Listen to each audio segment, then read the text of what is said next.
दुश्मन की नींव हिलाने के लिए कई बार पाताल से हमला करना पड़ता है। ऐसे में समंदर की गहराई में मौजूद सबमरीन सबसे ज्यादा कारगर होती है। एक नौसेना किसी देश के लिए कितनी अहम होती है, ये भारतीय नौसेना ने पाकिस्तान के खिलाफ 1971 की जंग में दिखा दिया था, जब इंडियन नेवी ने ताबड़तोड़ हमले करके पाकिस्तान की कराची बंदरगाह को बुरी तरह से नष्ट कर दिया था। दुनिया के सभी देश समुद्र में अपनी शक्ति को बढ़ाने की कोशिश कर रहे हैं और इनमें पनडुब्बियां सबसे अहम भूमिका निभा रही हैं। ये गहरे समुद्र में जासूसी के साथ ही घातक हमले जैसे मिशन को भी अंजाम दे सकती हैं।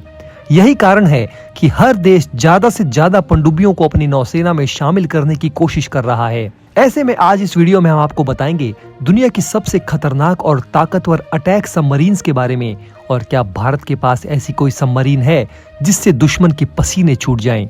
इसके बारे में आगे दोस्तों आपको विस्तार में बताएंगे, लेकिन इससे पहले वीडियो के डिस्क्रिप्शन बॉक्स में जाएं। वहां कुछ बहुत फायदेमंद और इंडियन मिलिट्री से जुड़े प्रोडक्ट्स के लिंक दिए गए हैं, जहां से खरीद कर आप हमें सपोर्ट कर सकते हैं। साथ ही साथ कमेंट बॉक्स में भारत माता की जय और वंदे मातरम भी जरूर लिखें। तो दोस्तों सबसे घातक पनडुब्बियों की इस लिस्ट में सबसे ऊपर है अमेरिका की ओहियो क्लास पनडुब्बी। ओहियो क्लास पनडुब्बियां अमेरिकी नौसेना की सबसे शक्तिशाली पनडुब्बियों में से एक है। ये पनडुब्बियां अमेरिकी नौसेना की अब तक की सबसे बड़ी पनडुब्बी है। इनकी लंबाई 560 फुट है। इनका निर्माण 1974 से 1997 के बीच हुआ था। इन पनडुब्बियों को general dynamics electric boat division ने बनाया था। इनमें एक परमाणु रिएक्टर होता है। इनमें 4 टॉर्पीडो ट्यूब होती हैं। इनमें 154 टॉम हॉक क्रूज मिसाइलें और MK-48 टॉर्पीडो ले जाया जा सकता है। इनमें आमतौर पर 155 नाविक यानी कि सेलर, 140 सूचीबद्ध और 15 अफसर तैनात होते हैं। इसके बाद दोस्तों नंबर आता है रूस की बोरी क्लास पनडुब्बी का। बोरी क्लास पनडुब्बियां रूस की परमाणु पनडुब्बियों की एक श्रेणी है।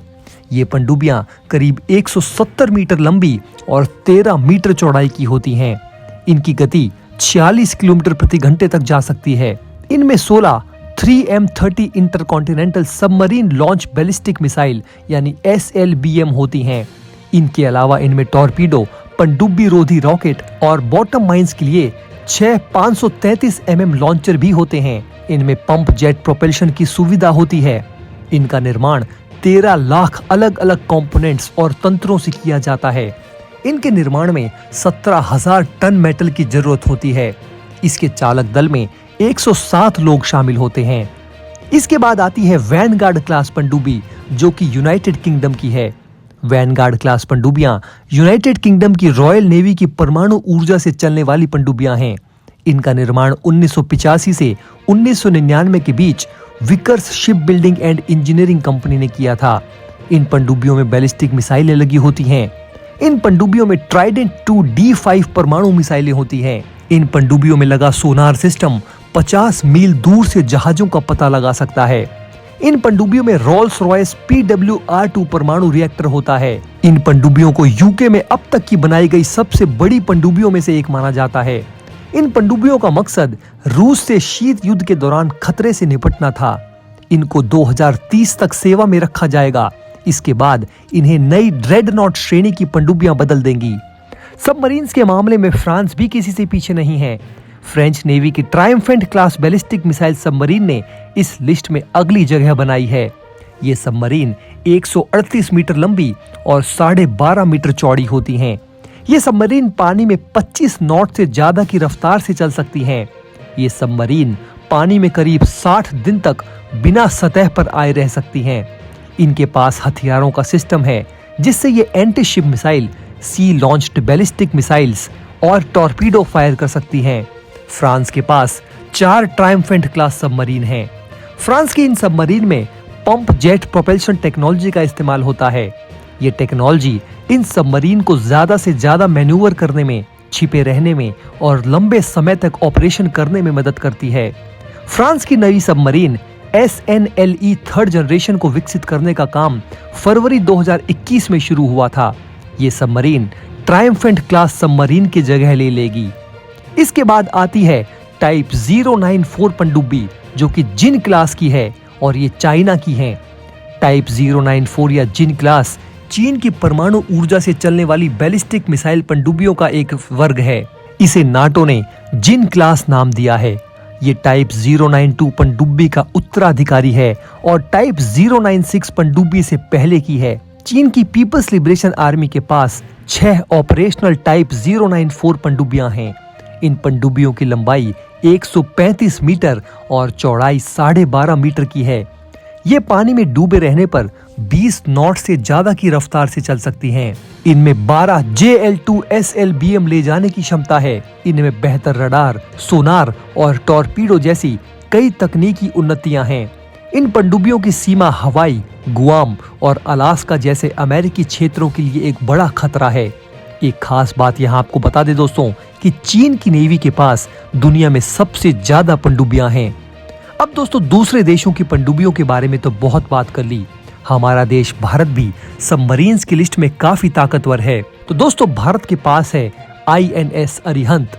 भारत के पास 2 परमाणु शक्ति संचालित बैलिस्टिक मिसाइल पनडुब्बियां हैं। ये दोनों अरिहंत क्लास पनडुब्बियां हैं। वहीं इस क्लास की तीसरी पनडुब्बी अभी निर्माणाधीन है। इस 6000 टन के पोत को बनाने के बाद भारत ऐसा छठा देश बन गया जिनके पास इस तरह की पनडुब्बियां हैं। अन्य 5 देश अमेरिका, रूस, चीन, ब्रिटेन और फ्रांस हैं। INS अरिहंत भारत की पहली परमाणु ऊर्जा से चलने वाली बैलिस्टिक मिसाइल पनडुब्बी है। ये अरिहंत श्रेणी की पनडुब्बियों का प्रमुख जहाज है। इसे S2 strategic strike nuclear submarine भी कहा जाता है। इसे 26 जुलाई 2009 को प्रधानमंत्री मनमोहन सिंह ने लॉन्च किया था। इसका निर्माण विशाखापट्टनम के शिप बिल्डिंग सेंटर में हुआ था। ये 6000 टन वजनी है। ये 83 मेगावाट के दबाव युक्त हल्के पानी वाले रिएक्टर से चलती हैं। इसे K5 मिसाइलों से लैस किया गया है जिनकी मारक क्षमता करीब 750 किलोमीटर है। पानी की सतह पर ये 12 से 15 समुद्री मील यानी 22 से 28 किलोमीटर प्रति घंटे से ज्यादा रफ्तार से चल सकती है। INS अरिहंत को अगस्त 2016 में कमीशन किया गया और 2018 में तैनात कर दिया गया। INS अरिहंत जैसी न्यूक्लियर सबमरीन के अलावा भारत के पास डीजल इलेक्ट्रिक पनडुब्बियां और शिशुमार क्लास की पनडुब्बियां भी हैं। भारत के पास 7 सिंधु घोष क्लास की डीजल इलेक्ट्रिक अटैक पनडुब्बियां हैं। ये पनडुब्बियां 72.5 मीटर लंबी और 9.9 मीटर चौड़ी हैं। वहीं शिशुमार क्लास की पनडुब्बियों को जर्मनी से टेक्नोलॉजी ट्रांसफर के तहत कमीशन किया गया था। इनमें INS शिशुमार, INS शंकुश, INS शालकी और INS शंकुल शामिल हैं। इन पनडुब्बियों को प्रोजेक्ट 877 के तहत डिजाइन किया गया था। इन पनडुब्बियों का विस्थापन 3000 टन है। इनकी अधिकतम गोताखोरी गहराई 300 मीटर है। इनकी अधिकतम गति सतह पर 20 किलोमीटर प्रति घंटा और समुद्र में 35 किलोमीटर प्रति घंटा है। ये पनडुब्बियां 53 चालक दल के साथ 45 दिनों तक बिना सतह पर आए रह सकती हैं। इनमें टॉर्पीडो और एंटी शिप मिसाइलें लगी होती हैं। इनमें उपग्रह सेंसर, रडार, सोनार और इलेक्ट्रिक निगरानी भी होती है। इनमें club 3M54E alpha cruise missile प्रणाली भी लगी होती है। तो दोस्तों पनडुब्बियों के जगत के इस वीडियो में बस इतना ही। दोस्तों अगर आप हमारे काम को पसंद करते हैं और हमारी खबरें आपको पसंद आती है तो हमारे इस चैनल को सब्सक्राइब किए बिना बिल्कुल भी मत जाइएगा। हमारे इस उभरते हुए चैनल को सपोर्ट कीजिए और आपका एक सब्सक्राइब हमारे लिए बहुत मायने रखता है।